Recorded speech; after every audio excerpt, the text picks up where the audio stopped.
بسم اللہ الرحمن الرحیم۔ گمنام ایرو کے معزز ناظرین، السلام علیکم۔ آئیے چلتے ہیں کہانی کی طرف۔ میں مستقل مہاراج کے دماغ میں تھا، اس کے چور خیالات بھی الجھے ہوئے تھے۔ اسی وقت ہپناٹائز کرنے والے نے کہا، میرے پچھلے تنویمی عمل کے اثرات کی مدت ختم ہو گئی ہے مہیش، پر فوراً عمل کرنا ضروری ہے۔ اس پر عمل کیے جانے تک کسی تجربہ کار ڈاکٹر کو بلا کر مہاراج کا معائنہ کرایا جائے۔ میں نے ادارے کے ایک سراغر ساں سے کہا، تم ہپناٹائز کرنے والے کے دماغ پر قبضہ جمائے رکھو گے اور مہیش کے دماغ میں اپنی آواز اور لب و لہجہ نقش کرو گے۔ میں اور سونیا اسے ہپناٹائز کرنے والے اور مہیش کے دماغ میں رہیں گے۔ سونیا جیسا کہے گی تم ویسا ہی کرو گے۔ میں ابھی مہیش کے دماغ میں نہیں پہنچ سکتا تھا، وہ سانس روک لیتا اور یہ ظاہر ہو جاتا کہ وہاں دوسرے ٹیلی پیتھی جاننے والے بھی موجود ہیں۔ سونیا نے کہا، اے ٹیلی پیتھی کے شہنشاہ، میرے پیارے سرتاج، کچھ میرے دماغ سے بھی کام کرو۔ تم پھر دور کی کوڑی لائی ہو۔ اس نے مجھے دور کی کوڑی سمجھائی، حالانکہ یہ بات میں خود سوچ سکتا تھا، مگر اس کا ذہن بیک وقت کئی معاملات پر توجہ دیتا رہتا تھا۔ بہرحال میں نے مہاراج کا لب و لہجہ اختیار کیا اور مہیش کے دماغ میں آ کر بولا، بیٹے میں ہوں۔ مہیش نے سانس روک کر میری سوچ کی لہروں کو نہیں بگایا، حیرانی سے بولا، یہ لوگ کہہ رہے تھے اور میں بھی تھوڑی دیر کے لیے آپ کے پاس گیا تھا، آپ سب کچھ بھولے ہوئے تھے، آپ نے مجھے بھی نہیں پہچانا۔ بیٹے اس لیے نہیں پہچانا کہ اس وقت وہ لوگ میرے قریب تھے۔ میری کسی غلطی سے سمجھ لیتے کہ میں خیال خوانی کر رہا ہوں۔ آپ پچھلی زندگی بھول جانے کی ایکٹنگ کیوں کر رہے ہیں؟ میں یہ چال اس لیے چل رہا ہوں کہ یہ ہپناٹائز کرنے والا تم پر عمل کرتا رہے گا تو میں تمہارے دماغ میں رہ کر اس کے عمل کو ناکام بناتا رہوں گا اور تم یوں ظاہر کرنا جیسے سچ مچ تنویمی عمل کے زیر اثر آ گئے ہو۔ واہ ڈیڈی، آپ کیا زبردست چال چل رہے ہیں۔ جب یہ کمبخت آپ پر عمل کرے گا تو میں آپ کے دماغ میں چھپ کر اس کے تنویمی عمل کو ناکام بناؤں گا۔ اس طرح ہم آئندہ کسی کے تابع نہیں رہیں گے۔ اسی وقت ہپناٹائز کرنے والے نے مہیش کے پاس آ کر کہا، اٹھو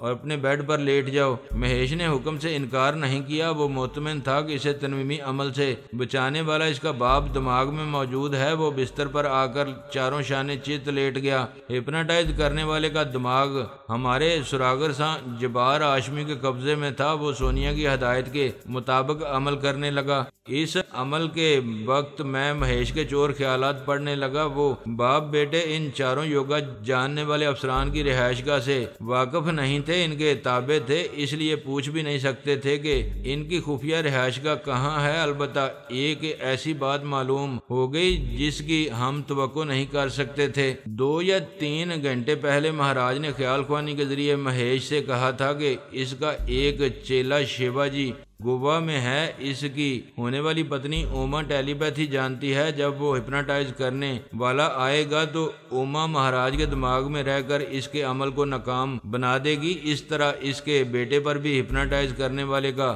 عمل کامیاب نہیں ہو سکے گا اور وہ چاروں یوگا جاننے والے افسران دھوکہ کھاتے رہیں گے۔ وہ باپ بیٹے ان کے تابع ہیں۔ ہمارے لیے یہ سوال اہم تھا کہ اوما کون ہے؟ ٹیلی پیتھی کی دنیا میں یہ نام پہلے کبھی نہیں سنا گیا تھا۔ اس سوال کا جواب معلوم کرنے کے لیے زیادہ سر کھپانے کی ضرورت نہیں تھی۔ یہ خیال سیدھا نیلما کی طرف جاتا تھا۔ وہ ناصرہ کا جسم چھوڑ چکی تھی، اب اسے اوما نامی کسی عورت کا جسم مل گیا ہوگا۔ اب یہ معلوم کرنا تھا کہ ادھوری آتما شکتی کے باوجود اس نے جسم کیسے تبدیل کیا۔ یہ کوئی بڑی بات نہیں تھی۔ جب پورس اس کے پیچھے پڑے گا تو اسے پاتال سے اور سمندر کی تہہ سے بھی نکال لائے گا۔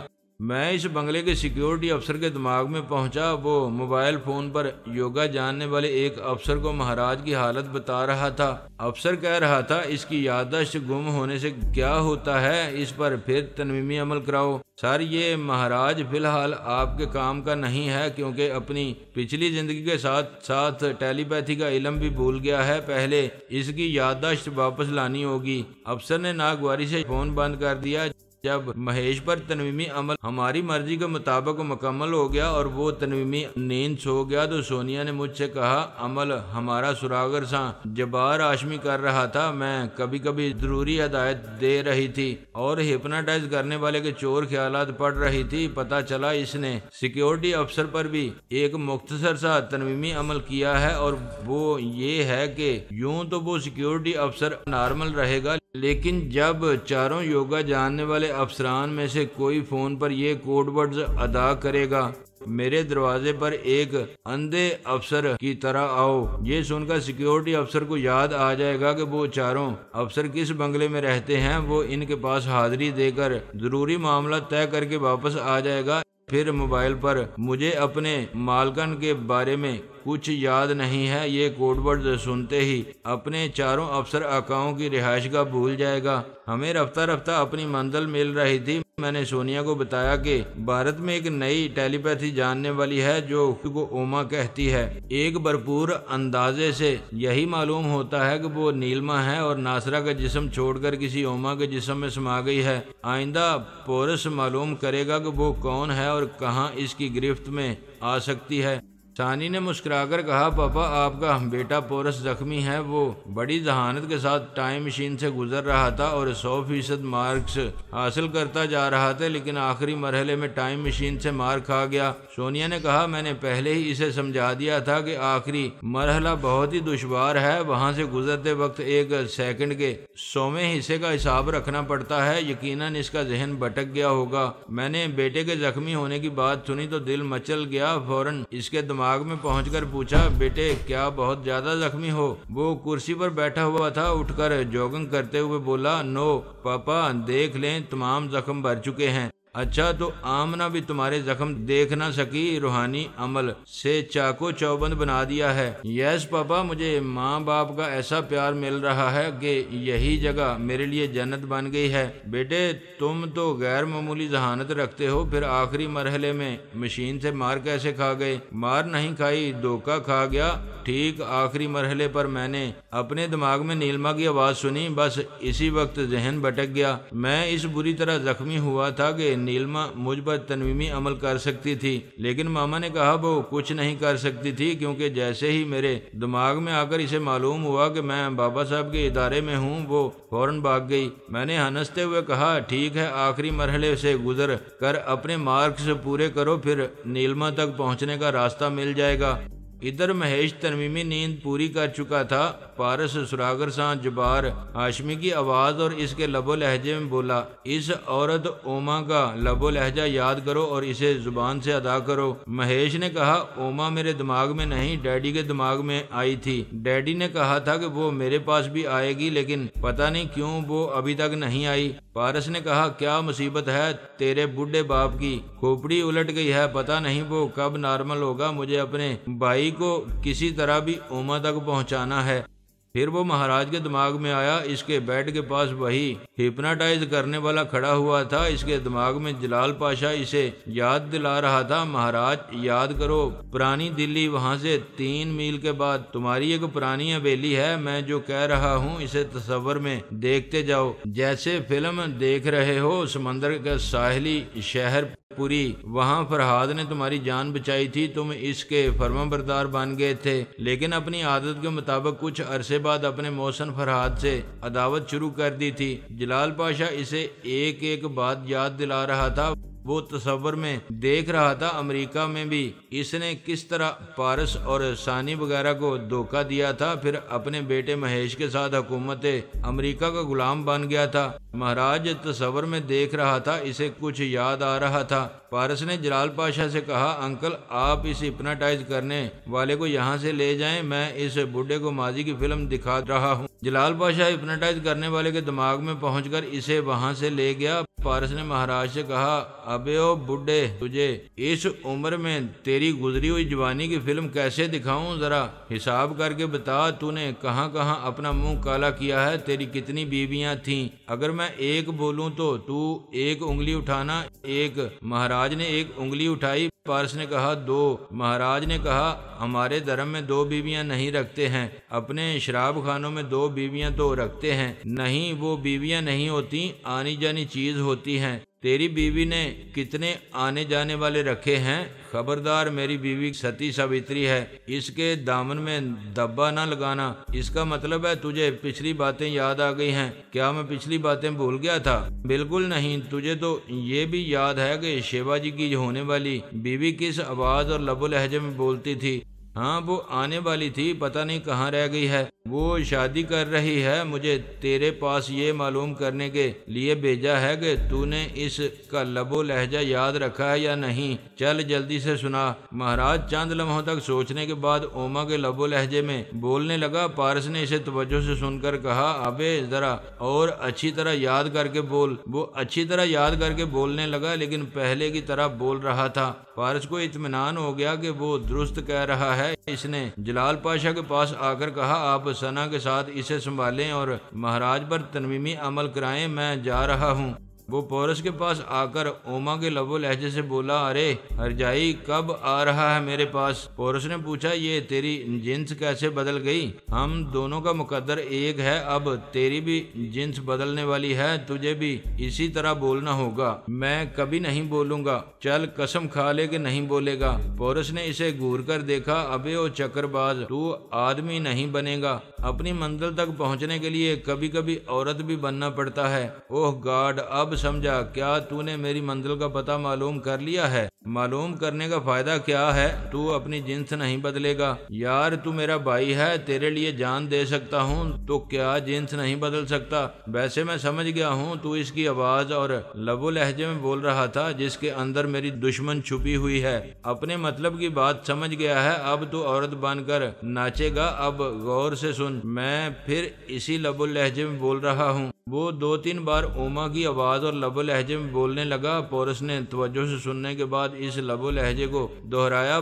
پارس نے کہا، اس عورت کا نام اوما ہے، اس نے اب تک صرف مہاراج سے خیال خوانی کے ذریعے گفتگو کی ہے۔ مہیش کے خیالات کہہ رہے تھے کہ اس کے پاس بھی آنے والی تھی لیکن اب تک نہیں آئی۔ بعد میں پتہ چلے گا کہ وہ ان کے پاس دوبارہ کیوں نہیں آئی۔ بعد میں کیوں پتہ چلے گا۔ ہم ابھی اوما کے دماغ میں چلتے ہیں، ابھی نہیں جا سکتے۔ جلال انکل مہاراج پر تنویمی عمل کر رہے ہیں، تم مہاراج کی سوچ کی لہروں میں اوما کے پاس جاؤ گے تو وہ مہاراج کے دماغ میں آئے گی، اس طرح اسے معلوم ہو جائے گا کہ انکل اس پر عمل کر رہے ہیں۔ کیا مشکل ہے، ابھی تنویمی عمل ہو رہا ہے، پھر وہ 2 گھنٹے تک تنویمی نیند سوئے گا، اس کے بعد ہم کچھ کر سکیں گے، اس کے بعد بھی کچھ نہیں کریں گے۔ آج کا دن اور رات یہیں رہ کر صبر کرو، کیونکہ پہلے تمہیں ٹائم مشین کے آخری مرحلے سے گزرنا ہے اور مطلوبہ مارکس حاصل کرنے ہیں، اس کے بعد ہمیں ادارے سے جانے کی اجازت ملے گی۔ ہاں یہ تو ضروری ہے، میں جب تک یہاں مصروف رہوں تمہیں یہ معلوم کرتے رہنا چاہیے کہ اوما کہاں ہے اور کیا کرتی پھر رہی ہے۔ میں پوری کوشش کروں گا۔ ویسے اوما کے ساتھ بھی کوئی گڑبڑ ہے، وہ اب تک مہاراج کو ہپنوٹائز والے سے محفوظ رکھنے نہیں آئی ہے، یا تو وہ کسی دوسرے مسئلے میں پھنس گئی ہے یا پھر مہاراج اور شیوا جی وغیرہ کو الو بنا رہی ہے۔ پورس نے قائل ہو کر سارا ہلایا۔ وہ دونوں اوما کے معاملے میں غور کرنے لگے۔ میں اور سونیا پلان کر رہے تھے کہ ان چاروں یوگا جاننے والے افسران تک کیسے پہنچیں۔ بظاہر پہنچنا آسان ہو گیا تھا۔ میں سیکیورٹی افسر کے موبائل فون پر کوڈ ورڈز ادا کرتا تو وہ تنویمی عمل کے زیر اثر ان چاروں کی رہائش گاہ تک پہنچ جاتا اور اس کا تعاقب کرتے ہوئے ہم پہنچ جاتے، لیکن وہ چاروں اسے دور سے دیکھ کر ہی محتاط ہو جاتے کہ انہوں نے کوڈ ورڈز ادا نہیں کیے، پھر وہ سیکیورٹی افسر کیوں آ رہا ہے، انہیں فرار ہونے کا موقع مل جائے گا۔ سونیا میری بات توجہ سے سنتی رہی، پھر بولی، جب سیکیورٹی افسر کوڈ ورڈز کے ذریعے سحرزدہ ہو جائے گا تو کیا ہم اس کے دماغ میں رہ سکیں گے؟ یقین سے نہیں کہا جا سکتا۔ کوڈ ورڈز کے ذریعے اسے زیر اثر رکھنے کے دوران میں شاید اس کا دماغ لاک ہو جاتا ہو۔ وہ بولی، آزمانے میں کیا حرج ہے؟ میں نے آزمائش کے طور پر اس کے موبائل نمبر پنچ کیے۔ رابطہ ہونے پر اس نے اپنے فون کو کان سے لگایا۔ میں نے آواز بدل کر کہا، کم بلائنڈلی ٹو مائی ڈور۔ یہ سنتے ہی وہ تنویمی عمل کے زیر اثر آ گیا۔ فون بند کر کے مہاراج کے بنگلے سے نکل کر ایک سمت پیدل جانے لگا۔ میرے فون کرتے وقت سونیا اس کے دماغ میں تھی، میں بھی چلا آیا، یعنی اس کا دماغ لاک نہیں ہوا تھا۔ سونیا نے اس کے چور خیالات سے معلوم کیا کہ وہ کہاں جا رہا ہے۔ اس کے خیالات نے بتایا کہ وہاں 2 کلومیٹر دور اس پہاڑی ٹاؤن میں ایک بنگلہ ہے، وہ چاروں افسران وہاں رہتے ہیں۔ اس نے بنگلے کا نمبر اور پتہ بتایا۔ سونیا نے پوچھا، کیا اس بنگلے میں 2 مجاہدین کو قیدی بنا کر رکھا گیا ہے؟ اس نے جواب دیا، میں نے چاروں کے سوا کسی 5ویں کو اس بنگلے میں نہیں دیکھا ہے۔ ہمارے لیے اتنی معلومات کافی تھی۔ میں نے پھر اس کے موبائل فون پر رابطہ کیا اور اس سے کہا، I don't remember anything about my masters. یہ سنتے ہی وہ چلتے چلتے رک گیا، اپنے موبائل فون کو بند کر کے مہاراج کے بنگلے کی طرف واپس جانے لگا۔ وہ ہمیں اپنے آقاؤں کا پتہ بتانے کے بعد خود بھول گیا تھا۔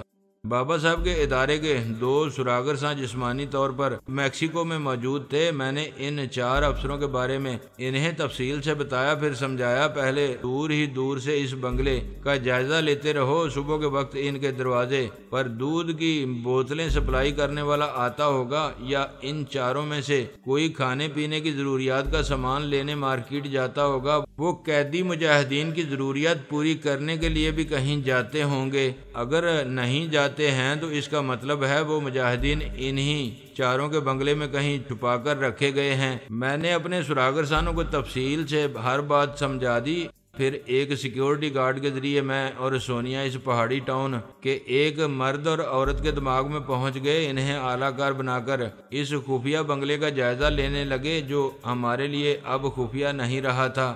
رات کے 8 بجے اس بنگلے سے ایک افسر اپنی کار میں بیٹھ کر کہیں جانا چاہتا تھا۔ اس وقت اس نے تھوڑی سی پی ہوئی تھی۔ جب ہم نے اپنے اعلیٰ کار کے ذریعے اسے ایک ذرا لڑکھڑاتے ہوئے دیکھا تو ہمارے سارا مسئلہ ہی حل ہو گیا۔ میں اور سونیا اس کی آواز سنتے ہی دماغ میں پہنچ گئے۔ وہ کہیں جانے کے لیے کار میں بیٹھ گیا تھا سونیا کی مرضی سے، پھر کار سے باہر آ گیا۔ میں اس کے خیالات پڑھ رہا تھا۔ پتہ چلا دونوں مجاہدین اسی بنگلے میں قید کیے گئے ہیں، لیکن دوستانہ انداز میں ان کے ساتھ رہتے ہیں، کیونکہ ہپناٹائز کرنے والے نے اپنے عمل کے ذریعے ان کے برین واش کیے تھے اور ان کی پچھلی زندگی بھلا دی تھی۔ میں نے میکسیکو کے دونوں سراغر سانوں سے کہا، بنگلے کے احاطے میں آ جاؤ، تمہیں کسی وقت بھی اندر جانے کے لیے کہا جائے گا۔ وہ افسر سونیا کی مرضی کے مطابق بنگلے کے اندر آیا۔ 3 افسران ڈرائنگ روم میں بیٹھے ہوئے تھے۔ ان میں سے ایک نے کہا، مسٹر والٹن، تم پینے سے بعد نہیں آتے ہو، کسی دن ہمیں پھنسواؤ گے۔ ابھی تم دوسری بوتل لانے جا رہے تھے، پھر واپس کیوں آ گئے؟ والٹن نے کہا، ایسا بھی کیا ڈرنا، یہاں کسی ٹیلی پیتھی جاننے والے کا باپ بھی نہیں آ سکے گا۔ میں یہ سوچ کر واپس آیا ہوں کہ تمہارے جیسے ساتھیوں کو چھوڑ سکتا ہوں، مگر پینا نہیں چھوڑ سکتا۔ یہ کہتے ہوئے اس نے ریوالور نکال لیا۔ ایک نے سہم کر کہا، یہ کیا حرکت ہے؟ کیا تم 2 پیگ پی کر ہی آؤٹ ہو گئے ہو؟ اس نے جواب میں گولی چلائی، ایک ساتھی کو زخمی کیا۔ دوسرے کے پاس ہتھیار تھا، وہ اسے اپنے لباس سے نہ نکال سکا۔ سونیا نے بڑی پھرتی سے فائرنگ کرائی تھی اور تینوں کو زخمی کرنے کے بعد بالٹن کو بھی مجبور کیا کہ وہ خود کو زخمی کرے، تاکہ پھر کوئی ہماری خیال خوانی کی لہروں کو اپنے دماغوں میں سے نہ روک سکے۔ میں نے اپنے دونوں سراغر سانوں سے کہا، اندر جاؤ، وہاں 2 مجاہدین ہیں، ان کے برین واش کیے گئے ہیں، انہیں جبرن اپنے اڈے پر لے جاؤ۔ پھر میں نے سونیا سے کہا، اس ہپناٹائز کرنے والے کو اپنے سراغر سانوں کے اڈے پر لے جاؤ، وہ پھر ان پر ترمیمی عمل کر کے ان مجاہدین کی یادداشت واپس لائے گا۔ سونیا خیال خوانی کے ذریعے چلی گئی۔ ہمارے سراغر ساں ان مجاہدین کو جبرن پکڑ کر اپنی گاڑی میں لے گئے۔ فائرنگ کے باعث آس پاس کے بنگلوں سے کچھ لوگ نکل آئے تھے، مگر ہمارا کام اتنی پھرتی سے ہوا تھا کہ کوئی ہمارے سراغر سانوں کا راستہ بھی نہ روک سکا۔ کئی ریٹائرڈ فوجی افسران اپنے ہتھیاروں کے ساتھ اس بنگلے میں آئے۔ ان 4 زخمی افسران سے پوچھنے لگے وہ کون تھے۔ ایک نے کراہتے ہوئے کہا، ہم سب ٹیلی پیتھی کی گن سے چلنے والی گولیوں سے زخمی ہوئے ہیں، وہ ہمیں جان سے نہیں مارے گا، زندہ رکھے گا لیکن ٹارچر کرتا رہے گا۔ ایک نے کہا، او مائی گاڈ، فرحاد علی تیمور یہاں موجود ہے؟ میں نے اس کے دماغ میں آ کر اس کی زبان سے کہا، ہاں موجود ہوں، تمہاری زبان سے تم سب سے کہہ رہا ہوں، مرنا چاہتے ہو تو یہاں ٹھہرو، ورنہ فوراً اپنے گھر واپس جاؤ۔ وہ سب پلٹ کر تیزی سے دوڑتے ہوئے باہر جانے لگے۔ میں نے اپنے اعلیٰ کار افسر کو بھی بہکا دیا، پھر کہا، تم 4 فوجی ہو، تمہیں معمولی سے زخم پہنچائے گئے ہیں، ایک بھی گولی کسی کے جسم میں پیوست نہیں کی گئی، صرف تمہارے دماغوں کے دروازے کھولے گئے ہیں۔ ایک زخمی افسر نے کہا، ہم قسم کھا کر کہتے ہیں کہ ہم نے مجاہدین کو اپنی مرضی سے نہیں چھپایا تھا اور نہ ہی انہیں کوئی تکلیف پہنچائی ہے۔ اس سے بڑی تکلیف کیا ہو سکتی ہے کہ ان کے برین واش کر کے انہیں جہاد کے راستے سے ہٹا دیا اور ان کے ذریعے مجھے